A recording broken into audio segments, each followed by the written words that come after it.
तो जी क्या कुछ कहना चाहोगे जो बीजेपी ने एक नारा दिया 400 पार का, पब्लिक कितना खरा उतर पाएगी बीजेपी? निश्चित रूप से विनय जी, इस जो माननीय नरेंद्र मोदी जी ने नारा दिया है जी देश में कि 400 पार का हम लक्ष्य जो है उसको प्राप्त करके रहेंगे, निश्चित रूप से उसको अचीव करेंगे, प्राप्त करेंगे और देश में दोबारा से तीसरी बार फिर भारतीय जनता पार्टी की सरकार को बनाने का काम हम लोग करेंगे।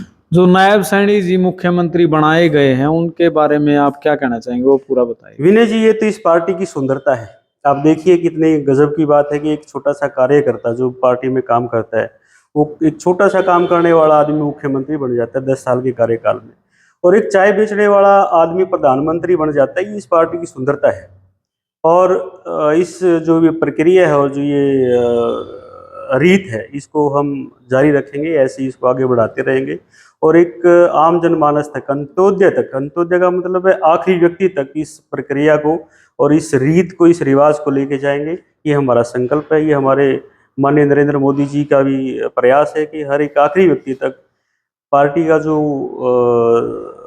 लाभ है, पार्टी का जो विचार है और देश के हर एक व्यक्ति के पास सरकार की तरफ से जो लाभ मिलते हैं वो हर एक अंतिम व्यक्ति तक पहुंचे। ऐसा प्रयास हमारे जैसे माननीय पहले नरेंद्र मोदी जी देखा जाए और पार्टियों के अंदर क्या था कि भाई पहले दादा नेता था उसका, फिर उसके बाद बाप नेता रहा, फिर पुत्र को वो पद दे दिया गया, फिर पड़पोते को पुत्र वो पद दे दिया गया।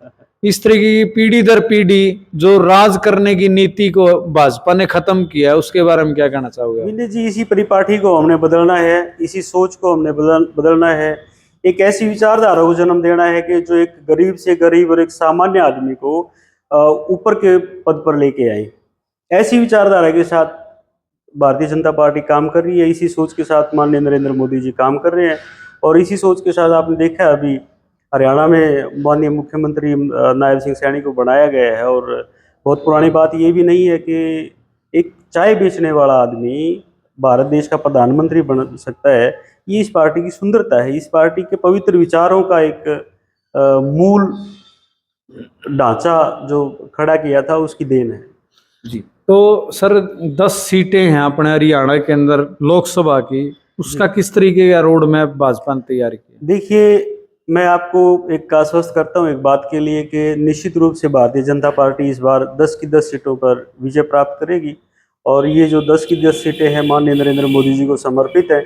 हम ये 10 की 10 सीटें कड़ी मेहनत और लगन से जीत के उनकी झोली में डालने का काम इस बार करेंगे और बहुत शानदार जीत के साथ सभी लोकसभा की 10 की 10 सीटों को जीतने का काम हम लोग करेंगे। जी कुछ देखो आपने बीजेपी ने नायब सैनी मुख्यमंत्री फिलहाल में बनाए जी हैं। जी जी जी। कुछ पब्लिक का कहना है कि ये जातिवाद फैलाया जा रहा है। नहीं, ये जातिवाद की ऐसी कोई बात नहीं है। एक सामान्य कार्यकर्ता को आगे बढ़ाने का काम है। एक सामान्य कार्यकर्ता जो गरीब एक किसान मजदूर के परिवार से पैदा हुआ और मेहनत करके अपने बलबूते पे आगे बढ़ा है, उसको इन्होंने मुख्यमंत्री बनाया। यहाँ पे जातिवाद की तो कोई व्यवस्था ही नहीं है। जी विनय जी, मैं आपको एक दावे के साथ एक बात कहना चाहता हूँ कि भारतीय जनता पार्टी एक ऐसी पार्टी है जहाँ पे जातिवाद की कोई बात नहीं होती, जहाँ पे किसी भी आदमी से जाति की कोई बात नहीं पूछी जाती, बल्कि ये बातें तो कांग्रेस पार्टी में होती है। जी हमारे जो प्रदेश में है, इनेलो पार्टी है या जसपा पार्टी है, इन पार्टियों में इन बातों का जिक्र किया जाता है कौन किस जाति से संबंध रखता है। भारतीय जनता पार्टी एक ऐसी पार्टी है जहाँ पे जाति का तो नाम ही नहीं लिया जाता। अच्छा, अब की बार बीजेपी का क्या मेन मुद्दा पब्लिक में लेके आए, ये चीज हम पब्लिक पे खरा उतरेंगे, चीज निकल। माननीय नरेंद्र मोदी जी का एक ही सपना है, हर व्यक्ति तक विकास, हर व्यक्ति का विकास और हर व्यक्ति के लिए विकास। इस सपने के साथ और इस बात के साथ इसको आगे लेके जाने का हम लोग काम करेंगे और उसी के साथ 10 की 10 सीटों को जीतेंगे हम, ये निश्चित रूप से। और दूसरी बात विनय जी, मैं आपको एक बात बताना चाहूँगा, जो मोदी जी का अभी नारा है ज्ञान, गै से गरीब, ये ऐसे युवा, ऐसे अन्नदाता और न से नारी, तो इसके बीच में सारी चीज़ें जो भारत के को विकास करने वाली शक्तियाँ हैं, ये चारों चीज़ें ये भारत की विकास करने वाली शक्तियाँ हैं। तो इसका उत्थान और इसके विकास के साथ ही हमारे भारत देश का विकास होगा, इसी साथ हमारे समाज का भी उत्थान होगा।